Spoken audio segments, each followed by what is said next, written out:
최빈장시 우리나라 역사. 숙종은 또 화를 낸다. 이미 원자 정오 다 했는데 송시열이 뒷북친다. 명나라 황제는 4달 만에 정오한 일도 있는데 송시열이 왜 이러는지 이해가 안 간다는 말을 한다. 즉 원자 정오를 하기 전에는 시기상조라고 말해도 이해하겠는데 이미 다 끝났는데 태클 거는 이유는 왕권에 대한 도전 아니냐면서 송시열은 귀양지에 도착하기 전에 사약을 내려서 죽인다. 서인의 또 다른 한 축이었던 김수왕도 진도에 위리안치됐다 사사된다. 이후 서인들은 남인에게 밀리고 인현왕후는 폐서인되어 궁 밖으로 내쳐진 후 장희빈은 왕비의 자리에 오르게 된다. 이것이 바로 기사왕국이다. 기사왕국 과정에서 숙종은 비만기를 내리면서 인현왕후를 폐서인해야 하는 까닭을 말하는데 패비윤 씨와는 비교할 바가 아니고 인성이 여우와 같다고 비난을 한다. 투기하는 것 외에도 별도로 간특한 계획을 꾸며 스스로 선왕선후의 하교를 지어내어서 공공연히 나에게 큰 소리로 떠들기를 수건은 전생의 짐승의 몸이었는데 주상께서 쏘아 죽이셨으므로 묵은 원한을 갚고자 하여 이 세상에 태어났습니다. 그래서 경신년 여복 후에 불량한 무리와 서로 결탁하였던 것이며 하는 장차 헤아리지 못할 것입니다. 또 팔자에 본디 아들이 없으니 주상이 하셔도 노고하셔도 공이 없을 것이며 내전에는 자손이 많을 것이니 장차 선묘 때와 다름이 없을 것입니다.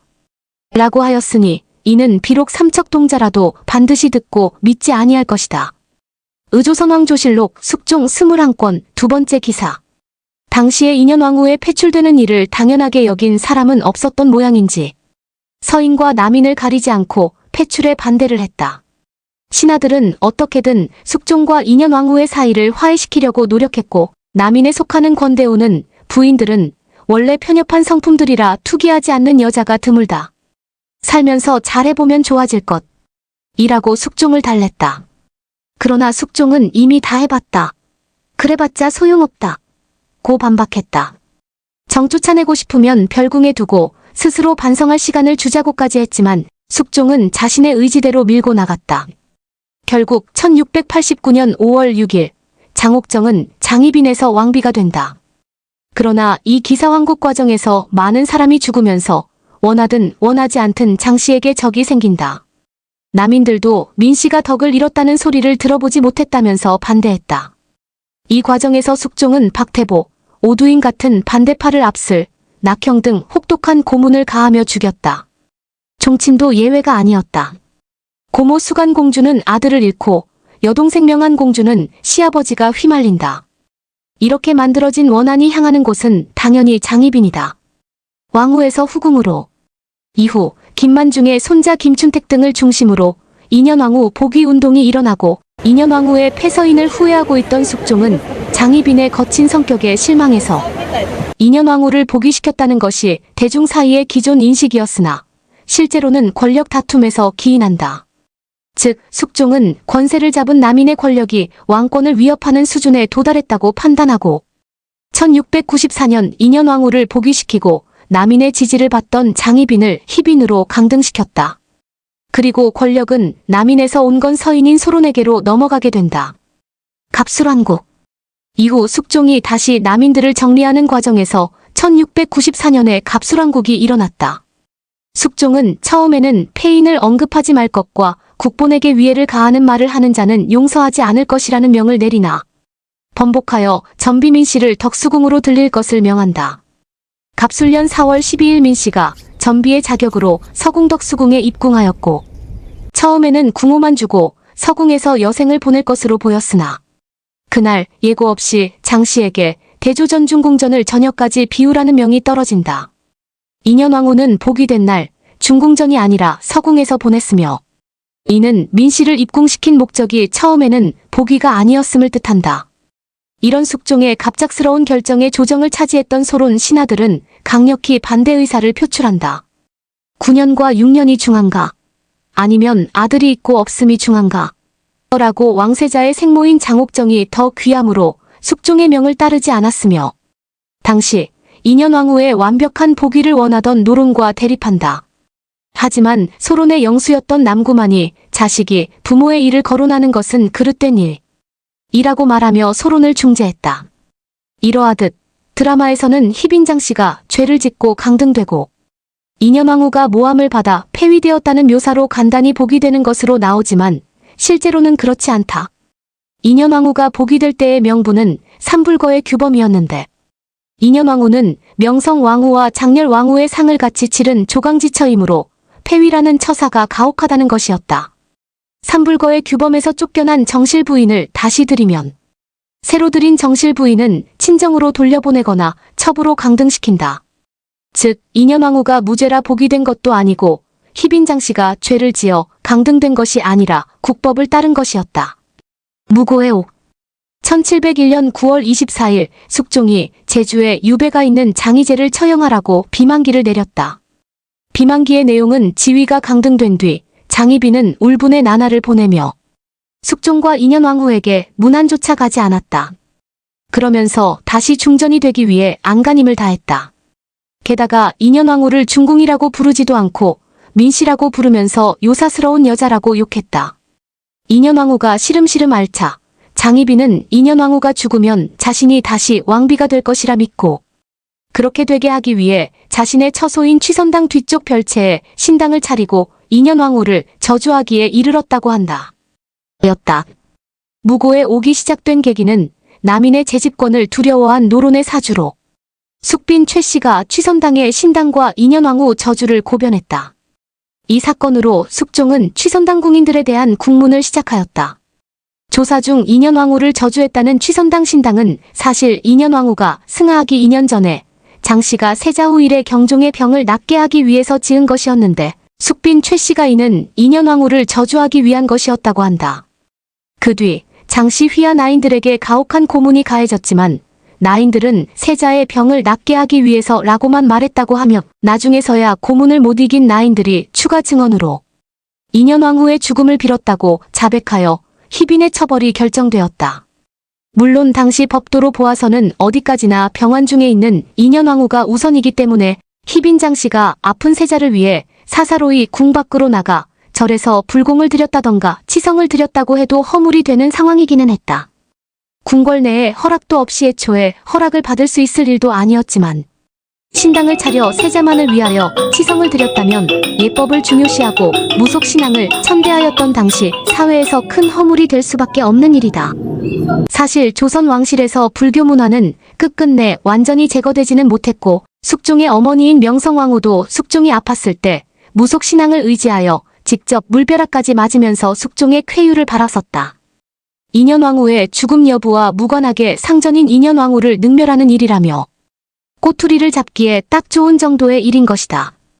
그러나 법도를 어긴 것과 일국의 왕비를 주살한 것은 아주 큰 차이가 있으며 무리해서 인현왕후를 저주하여 죽였다는 죄목으로 사사당한 것은 서인의 정치적 의도가 개입되었다고 볼 수 있게 한다. 인현왕후부터가 죽기 전 내가 이렇게 몸이 아픈 건 뭔가 이유가 있기 때문이야 라는 내용의 발언을 하며 노론 측에 충분한 떡밥을 제공했다. 결국 숙종은 희빈장 씨에게 자진하라는 어명을 내렸으나 왕세자를 지지하던 당시 집권 세력인 소론이 왕세자의 사친인 이명을 따를 수 없다고 주장했고 소론 신하들은 당시 세자였던 경종을 낳아서 기른 사람이니 유사관청의 형벌을 쓸 수 없음을 말하고 주례를 예시로 들면서 은근히 숙종을 만류했다. 특히 임금의 후궁이지만 궁궐에서 죽을 수 없으니 사약을 받더라도 사가로 나가서 받아야 하는데 그러려면 관원이 사약을 들고 사가로 가야 한다. 이렇게 된다면 이 또한 유사의 형벌이 되는 거라면서 판중추부사 서문중이 나름대로 숙종을 말려보지만 정해진 뜻이 완고해서 실패. 숙종은 유사의 형벌이 아니라고 주장하고 승정원이 전교를 받지 않는다고 해서 형벌을 내리지 못할 거라고 생각하냐는 발언을 한다. 숙종실록과 승정원일기에는 숙종이 희빈에게 자진자살하라고 명을 내려 희빈이 스스로 목숨을 끊은 것으로 되어 있는데 그녀를 자진하게 할 때 숙종이 사약을 내릴지 신하들과 의논하는 장면이 있는 것으로 보아 자진했다고 해도 일단 사약을 마신 건 맞는 듯하다. 숙종실록 27년 10월 8일 1첫 기사. 이를 무고의 옥이라 부른다. 이때 장희빈이 사약을 마시지 않겠다면서 폐악을 부려서 힘으로 찍어 누르고 강제로 먹였다는 야사가 널리 퍼져 있으나 이와 관련된 기록은 서인과 관련돼서 발견되는 데다 정사에서는 그녀가 세자를 위해서 순순히 마셨다는 기록이 있는 것으로 보아 송시열, 김수왕, 김익훈 등의 죽음으로 장희빈에 대한 포안이 깊었던 서인 계열의 악의적인 왜곡일 가능성이 높다. 실록을 보면 숙종은 한무제가 구익 부인을 죽인 이야기를 예시로 들면서 신하들에게 말하고 있었기 때문에 혹자는 처음부터 장옥정을 죽일 계획이었다면서 숙종을 무서운 왕으로 본다. 야사에는 그녀가 경종의 고안을 상하게 하며 이 시를 망하게 하겠다고 저주를 퍼부었다거나 사약을 마실 때 발악을 했다는 이야기가 있으나 실록에는 그 같은 기록이 없는 것으로 보아 사실이 아닌 듯하다. 사실 경종은 즉위 1년 후 희빈을 옥산부대빈으로 추승했고 높이려 했으나 영조 즉위 이후 집권 노론이 희빈을 대역죄인 취급하였고 후세에 인현왕후전 같은 소설이 널리 알려지며 악녀의 오명을 뒤집어 쓰게 된 탓에 저런 야사가 널리 알려지게 된 듯하다. 그리고 일단 시점도 맞지 않다. 이때 숙종에게 아들이 경종 하나만 있던 게 아니라 연인군. 즉 뒷날에 영조가 되는 숙빈 최씨가 낳은 아들이 하나 있었다. 나이도 대략 6세 7세였으니 만일 이 일이 생겨서 경종이 세자 자리를 잃거나 목숨을 잃어도 1년, 2년 뒤면 노론 중심의 대신들이 전하 세자를 책봉해야 합니다. 하고 책봉하면 끝이다. 이렇게 되면 장희빈은 복수는커녕 복수의 기회조차 차버리게 되는 꼴이다.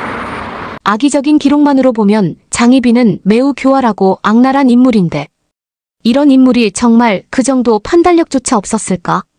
이 사건과 관련해 장옥정이 몰락했을지 언정 양반 가문 출신이기만 했어도 그토록 비참하게 죽진 않았을 것이란 시각도 존재한다. 정적인 남인 쪽 사람인데다 중인 집안 출신이었으니 서인들의 증오가 굉장히 깊었을 것이라는 게 그 요지이다. 그도 그럴 것이 원자 정호 사건부터 송시열이라는 거목이 쓰러졌고 웬만한 서인 가문이 줄줄이 귀양에 숙청당하고 공주들도 피하지 못해서 수강공주는 아들을 잃고 숙종의 여동생인 명안공주는 시아버지가 휘말려서 죽는다. 이런 과정에서 생긴 원한이 왕에게 갈 수는 없으니 자연히 장희빈에게 향할 수밖에 없었을 것이다. 실제로도 숙종은 자신의 후궁들에게 궁궐밖에 집을 마련해주고 재산을 만들어주는 과정에서 백성들에게 원망을 샀고 여기에는 그녀도 별반 다르지 않다. 결국 이런 원한 하나하나가 모여서 부메랑처럼 돌아온 셈일지도. 말로는 비참했지만 숙종은 희빈의 사후 왕후에 준하는 예우를 받게 했고 장래의 세자 부부 내외도 참가케 했으며 나중에 희빈의 묘가 터가 안 좋다는 말에 길지를 고심한 끝에 가장 평가가 우수한 광주 진해촌으로 와병 중인 숙종이 직접 택하기도 하였다. 후궁의 장래에는 궁에서 일체 관여를 하지 않는다는 것을 원칙으로 하나 희빈 장씨 때는 숙종의 지시로 종친부에서 직접 장례를 주관하기도 하였다. 또한 예시로 숙빈 최씨는 사망 이후 후궁의 예에 따라 장례 기간을 3월로 하였고 그녀의 아들 연인군, 즉 영조는 숙종의 명으로 생모를 위해 상복을 며칠 입어보지도 못했지만 희빈 장씨의 경우에는 사실상 왕후의 예에 준하는 5개월에 가까운 기간 동안 장례를 치렀으며 약 3개월 반 경종은 연인군, 영조와는 달리 생모를 위하여 3년 가까이 상복을 입었다. 왕비 이외에는 3년상을 치르지 않는다는 점을 감안하여 상단에도 언급되어 있다시피 경종은 사실상 희빈 장씨의 장례에 있어서 적장 대우로서에 임하였고 희빈 장씨는 왕후에 준하는 예로 장례가 거행되었다고 봐야 하는 것이 옳다. 이러한 정황으로 인하여 영조시대 때 경종은 숙종의 적장자로 장희빈은 숙종의 제2계비로 기재한 서적이 발간되기도 하였다. 숙종 입장에서는 세자에게도 미안해하고 죄책감을 가져 이렇게 한 듯하지만 어머니의 죽음이 경종이 허약한 큰 원인 중 하나였기도 했고 애초에 왕권 강화 수단으로 이용당하다 고문으로 인한 자백을 받으면서까지 희빈 장씨를 희생시킨 것에 대해 현대에는 어떻게든 까임을 피할 수는 없게 되었다. 그녀 사후 숙종은 내명부의 궁녀 정확히는 후궁과 왕비로 책봉되는 일을 금지시켰고 스스로도 후궁 중 한 명을 왕비로 삼지 않고 인원왕후에게 새로 장가를 들었다. 그 때문에 장희빈이 후궁 출신의 왕비로서는 마지막이 되었다. 장희빈의 묘는 본래 경기도 광주시에 있었지만 1969년에 고양시 서울은 구역으로 이장되었다. 이를 대빈묘라고 부른다. 신주는 7궁의 하나인 대빈궁에 모셔졌다. 3. 평가. 파란만장하게 살았던 여인으로 영국의 헨리 8세의 총애를 받다 몰락하여 죽은 앤 불린과 닮은 구석이 많다. 그녀는 사극에서 단골 소재, 아니 단골 정도가 아니라 사골 수준으로 우려먹는 등장 인물로 아마 연상군, 정조, 이순신과 더불어 막상막하일 것이다. 사극 내에서도 남자 배우 최고의 배역이 이순신, 여자 배우 최고의 배역이 장희빈이다. 한국의 여성 역사 인물 중 가장 많이 사극화된 인물. 앤블린이나 장희빈이나 부정적인 이미지가 강하지만 현대에 들어선 당대의 평가만큼이나 악한 인물이라고 단정할 수 없다는 평가를 받고 있다.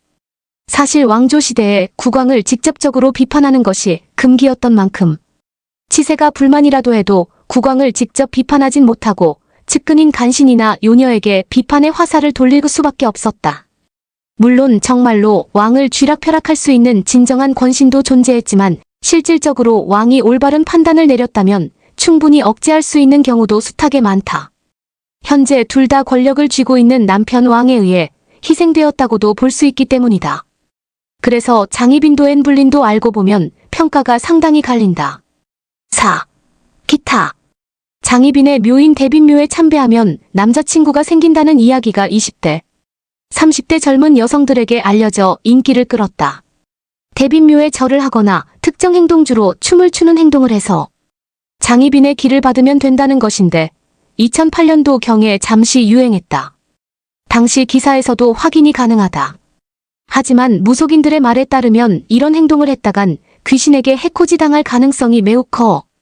너무 위험하니 절대 하지 말아야 한다고 한다. 원래 장희빈이 음기가 강해 장희빈의 묘는 무속인들조차도 가기 꺼려하는 곳인데 종종 무속인들은 장희빈의 묘 근처에서 화려한 한복을 입은 여자 귀신을 본다고 한다. 유명하게 알려진 이야기로 대빈묘 위에서 소복 입은 여자가 웃으면서 춤을 추고 있다거나 제자리 뛰기를 하면서 빙빙을 돈다는 이야기가 있다. 대빈묘의 자리가 새긴 센지 근처에 기를 누르기 위한 큰 바위가 있다. 한국 대표 미남 배우 중 하나인 장동건이 바로 이 장희빈과 같은 인동장씨이다. Y. 한국사 시리즈에서 주인공 중 하나인 장미소의 선조로 설정되었다. 거기다가 이 두 명이 실제로 만나는 것이 그려졌다. 어떤 책에서는 아예 생각시 시절 같은 방을 쓴 룸메이트다. 다른 책에서는 미소가 고모인 승은 상궁장씨의 백으로 입궐의 아기나인이 된다. 조선 왕조의 왕비들 중에서 명성황후 민자영, 순정효왕후 윤증순과 함께 이름이 알려져 있는 몇 안 되는 인물이다.